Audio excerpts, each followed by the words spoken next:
In Mark chapter 4, Jesus asks, "What shall we say the kingdom of God is like? Or what parable shall we use to describe it?"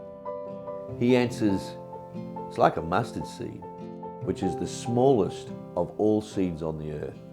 Yet when planted, it grows and becomes the largest of all garden plants, with such big branches that the birds can perch in its shade." Now, we, as Jesus' church, tend to measure our success by counting things. The bigger the numbers, the greater our success, it seems. But the kingdom of God has a way of upending our measurements. Jesus says the kingdom of God is like a mustard seed. And that small, seemingly insignificant seed that most people never even notice grows and grows until birds shelter in its shade. What if instead of celebrating mature trees, we, as the church, started celebrating small seeds? What if instead of celebrating things we can measure, we started celebrating stories we can tell? Stories of small, seemingly insignificant acts of love. Stories that most people never even notice. This is one of those stories. I'm Julia and I love to cook. I like to cook for friends and family. Like my uncle was sick and I cooked for my auntie and him almost every week. My brother doesn't like cooking, and when he and his wife had their first child, I flew to Wellington and cooked all their meals. Near the end of 2019, I saw an ad for a Bellyful Branch Coordinator. My husband and I had had a miscarriage a year or so before, and so we'd received Bellyful meals. And we were greatly appreciative of those meals. Especially as a mum, having a night off from food or from cooking is just amazing. So I just thought, well, that kind of lines up with what I believe and what I think is important. Bellyful was started by a lady because she felt like she didn't have support when she was a new mum. And now we've got 23 branches through New Zealand. My branch cooks once a month generally, and we make around 120 meals at a time. We make bolognese, mac and cheese, and a lasagna. And then we deliver the meals as the requests come through. Our predominant criteria is to deliver to families that have newborn babies, babies that are sick or parents that are sick.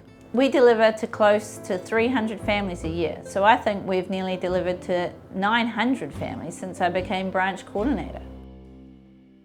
When I started, we'd cook at a high school, and one of our volunteers had a freezer at her house. And the lady who was the cookathon coordinator, she'd take all the equipment home with her, and it was a really long procedure. After the pandemic, my cookathon coordinator was like, "I've had enough, it's too much." And then the lady who was holding the freezer was like, "I'm moving, the freezer needs to go." So I didn't know where to put the freezer. I talked to the church about being able to cook here and said it would be amazing if we could have all our stuff here. Cook here and then just put all our meals in the freezer. And the church board said it was part of their vision too.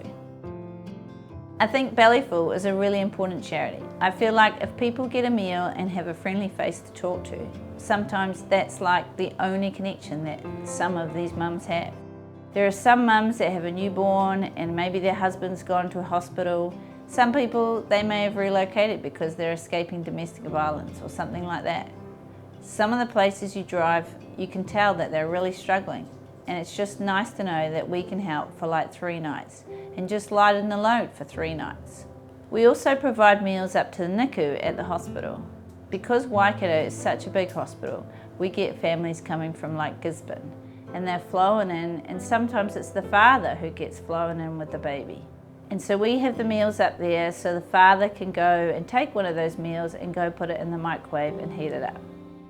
When it comes to it, everybody loves being cooked for. Like one guy, I had to say, "I actually think you deserve them," because his wife was up in NICU every day with their baby, and he was at home looking after their other child. He said, "I'm sure there's another deserving family."